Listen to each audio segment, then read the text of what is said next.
G'day, Paul here with my dear friend and pastor, Geoff Hovey. And Geoff's going to teach us a little bit about preaching in season and out of season. And I just happen to be out of season because I'm in the intensive care unit because I've had to cut out a bit of cancer from my prostate.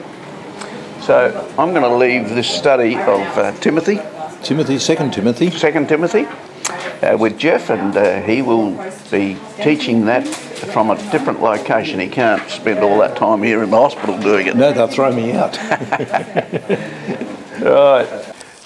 And today we're looking at Paul's second letter that he wrote to his very close friend Timothy.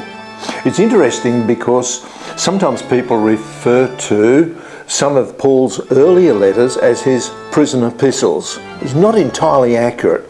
You see, at the end of Acts, Paul was in house arrest in Rome, and people came and visited him. Yes, he was chained to a guard continuously, but he certainly wasn't in prison. And it was from there that he wrote the book of Ephesians and Colossians, Philippians and Philemon. But then he was arrested by Nero.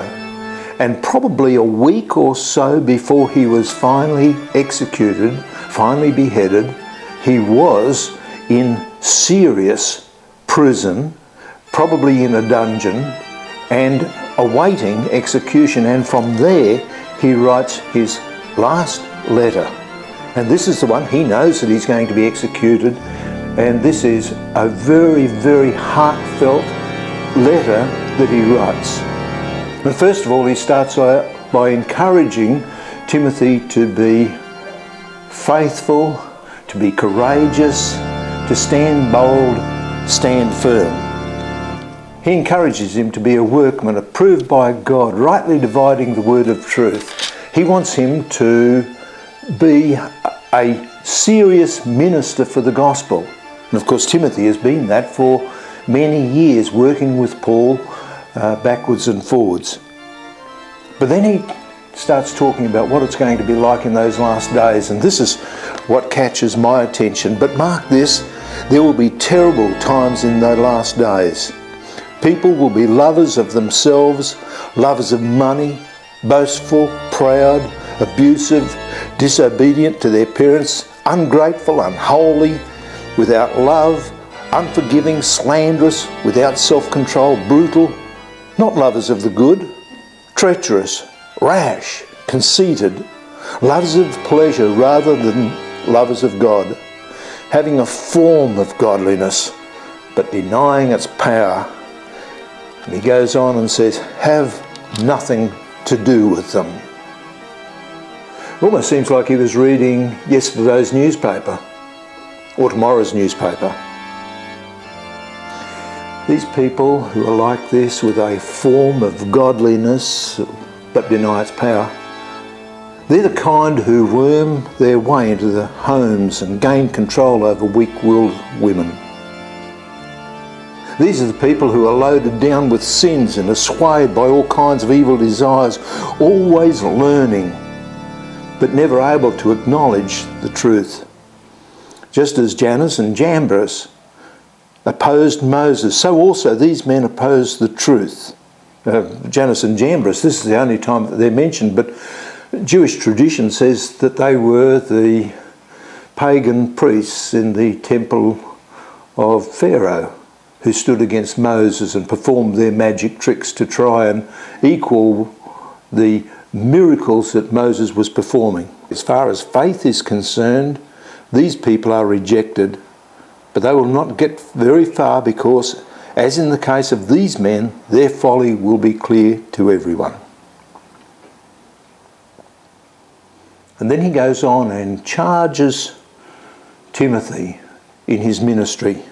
You, however, know all about my teaching, my way of life, my purpose, my faith, my patience, love, endurance, persecutions and suffering. What kinds of things happened to me in Antioch, Iconium and Lystra, the persecutions I endured, yet the Lord has rescued me from all of them. And he encourages him to keep on living that life with Paul as an example. Wouldn't it be wonderful if you or I could encourage people, follow my example as I follow Christ? And that's what Paul is doing here. Then in chapter 4, and I've got to admit this is one of my favourite chapters of Paul's writings. In the presence of God and of Christ Jesus, who will judge the living and the dead, and in view of his appearing and his kingdom, I give you this charge. Preach the word. Speaks volumes, doesn't it? You see, the church these days gets itself tangled up in all sorts of things. Social justice, all sorts of immoral activities and working out ways of justifying it. But Paul's charge to Timothy and his charge to us is preach the word. Stay focused on preaching the word. Be prepared in season and out of season. Correct, rebuke and encourage with great patience and careful instruction, for the time will come when men will not put up with sound doctrine. Instead, to suit their own desires, they will gather round them a great number of teachers to say what their itching ears want to hear. They'll turn their ears away from the truth and turn aside to myths. But you keep your head in all situations, endure hardship, do the work of an evangelist, discharge all the duties of your ministry. And then he goes on and says, for I am already being poured out like a drink offering.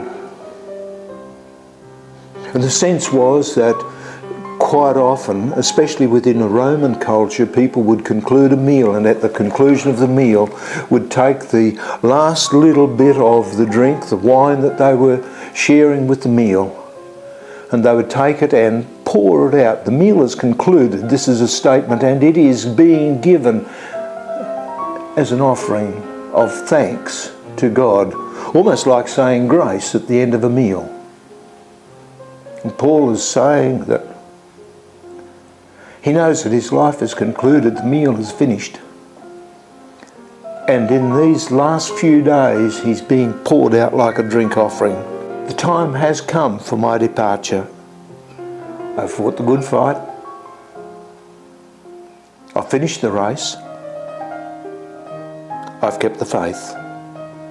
And he draws some pictures there of I finished the course, like a runner crossing the finishing line.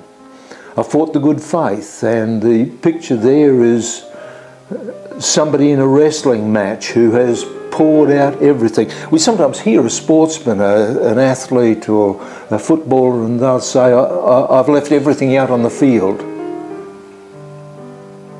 There's a picture that Paul is saying here.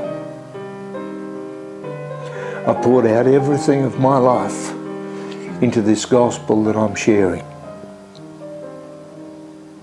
Now, there is in store for me the crown of righteousness, which the Lord, the righteous judge, will award to me on that day, not only to me, but also to all who have longed for his appearing.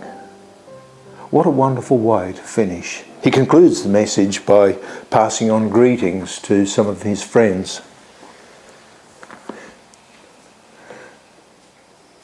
There's 3 letters that Paul has written. There's 1 Timothy, 2 Timothy and Titus. 1 Timothy and Titus were written as pastoral epistles to young pastors, encourage them in their work. And then 2 Timothy, also written to a pastor, not written to a congregation like some of the other letters, but these are specifically to pastors. And what a wonderful message in this, his last epistle. God bless you. So there it is, the second book of Timothy from Pastor Geoff. You get into the Word, and may the Word get into you. You have a great day.